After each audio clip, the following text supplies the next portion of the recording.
termasuk di antara orang-orang yang mereka itu akan mendapatkan syafaat, yaitu adalah orang-orang yang mereka membaca surat Al-Mulk.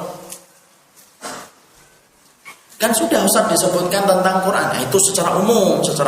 Ini secara khusus. Orang yang membaca Al-Quran secara umum akan mendapatkan syafaat. Betul. Rasulullah SAW mengatakan Iqra'ul Qur'ana fa innahu ya'ti yaumal qiyamati syafi'an li ahli.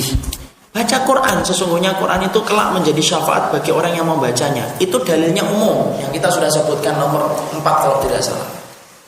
Adapun ini disebutkan secara penyebutan khusus, yaitu apa? Membaca surat Al-Mulk.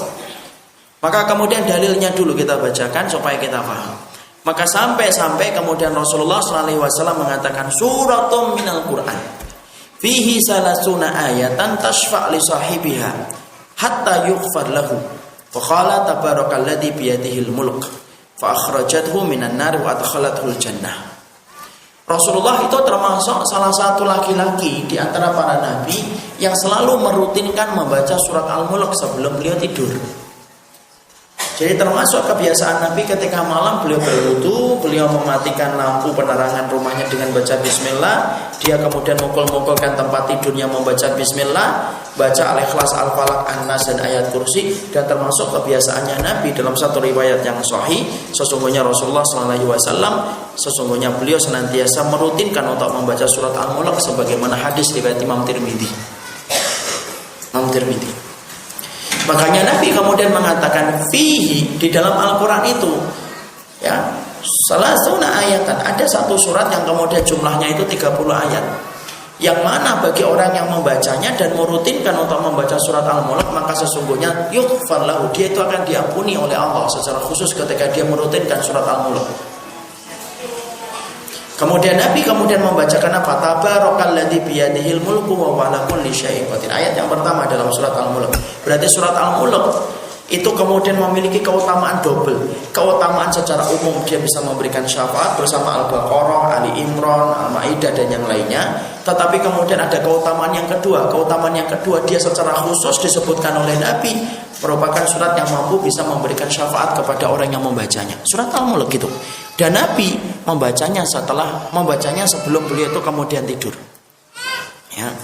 Makanya kemudian disinilah kita mendapati dalam beberapa keterangan para ulama, dalam keterangan yang disampaikan dari Imam Tirmidzi, maka Rasulullah SAW terbiasa untuk membaca Al-Mulk sebelum beliau tidur, dan kemudian beliau tidur dengan membawa surat Al-Mulk karena keagungan makna yang dimiliki oleh surat Al-Mulk. Ya. Dan ini kemudian harusnya menjadi perhatian. Boleh nggak Ustadz kita itu mengutamakan surat-surat tertentu daripada surat-surat yang lainnya? Boleh, tidak apa-apa.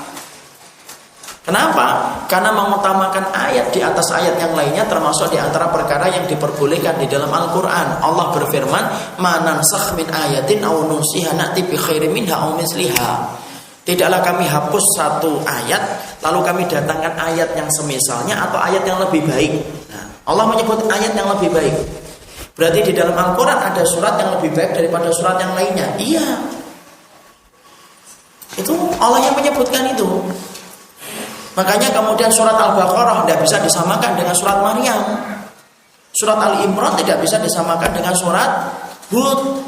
Kenapa? Karena keutamaan yang dimiliki surat Al-Baqarah itu besar dibandingkan surat-surat yang lainnya. Sebagaimana surat Al-Mulk itu keutamaannya lebih besar daripada surat Nuh ataupun surat Al-Munafikun sekalipun. Kenapa? Dia punya keutamaan khusus. Karena tidak semua tidak semua surat di dalam Al-Quran itu memiliki keutamaan khusus. Semua surat di dalam Al-Quran memiliki keutamaan umum. Keutamaan umum itu apa? Dibaca berpahala dan menjadi petunjuk dalam kehidupan. Itu keutamaan secara umum. Adapun keutamaan secara khusus itu apa? Keutamaannya secara khusus yaitu adalah beda-beda. Contohnya surat Al-Baqarah. Surat Al-Baqarah itu keutamaan khususnya apa? Yaitu mampu memberikan naungan kepada orang ketika nanti dikumpulkan di padang mahsyar bersama dengan surat Ali Imran. Surat yang paling utama itu salah satunya Al-Baqarah, Pak.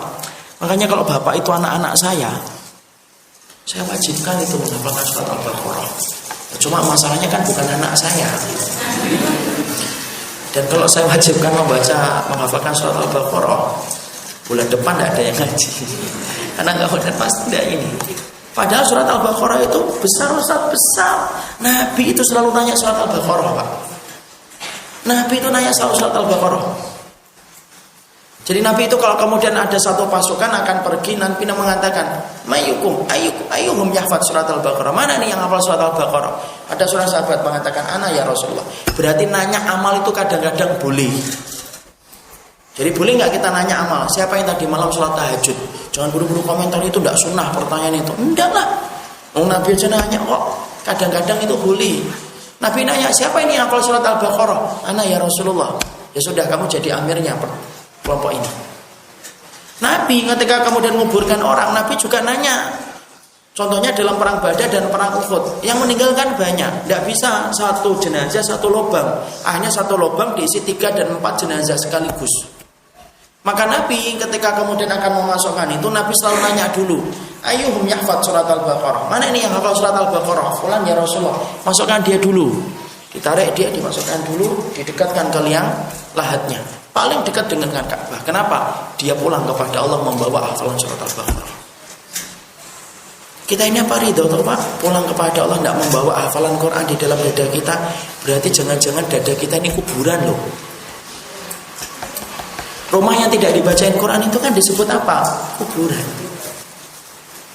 Bawalah 1 surat, 2 surat, jangan 3 surat yang terakhir toh. Terus bawalah itu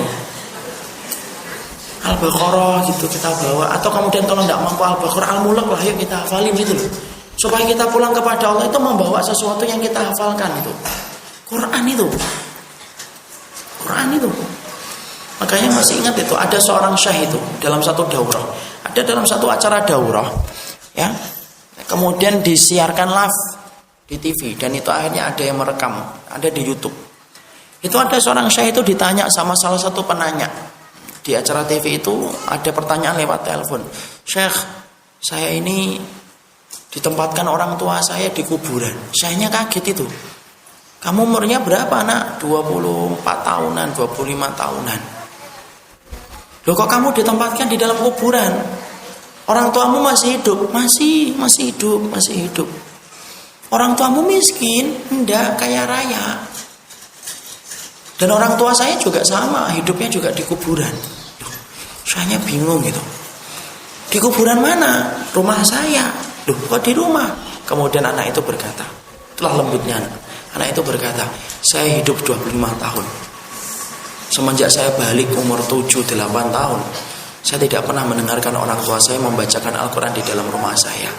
Bukankah rumah yang tidak dibacain Quran itu adalah kuburan, wahai syekhona, wahai syekh kami? Syekhnya nangis, Pak. Kadang-kadang kita itu Masya Allah, rumah kita kuburan, dada kita kuburan. Tidak mampu kita kemudian dan tidak pernah berhasil untuk menghafalkan Quran. Ngaji harus sistematik, Pak. Jangan ngaji itu 2 kali 3 kali cukup lah sehari itu.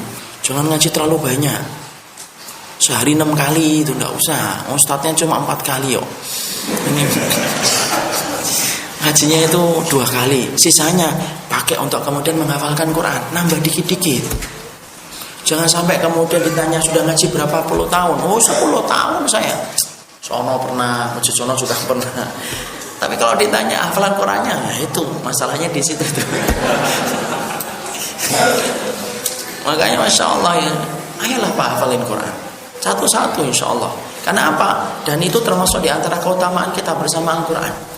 Makanya kemudian di antara surat, kalau boleh saya katakan, kalau mampu Al-Baqarah, kalau tidak mampu ya sudah 10 ayat dalam surat Al-Baqarah. 4 ayat yang pertama ayat kursi, 2 ayat setelah ayat kursi, 3 ayat yang terakhir. Itu kata Abdullah bin Mas'ud. Ya, kemudian Ali Imran, tidak mampu Ali Imran ya sudah 10 ayat yang terakhir dalam surat Ali Imran. Kenapa? Surat itu dibaca terus oleh Nabi ketika bangun tidur. Al-Kahfi kalau mampu, tidak bisa Ustaz. Ya sudah. Walaupun tidak mampu. Bahwa kemudian dihafalkan 10 ayat yang pertama. Kenapa? Usiman fitnatid dajjal. Usima itu dijaga dari fitnahnya dajjal. 10 ayat yang pertama.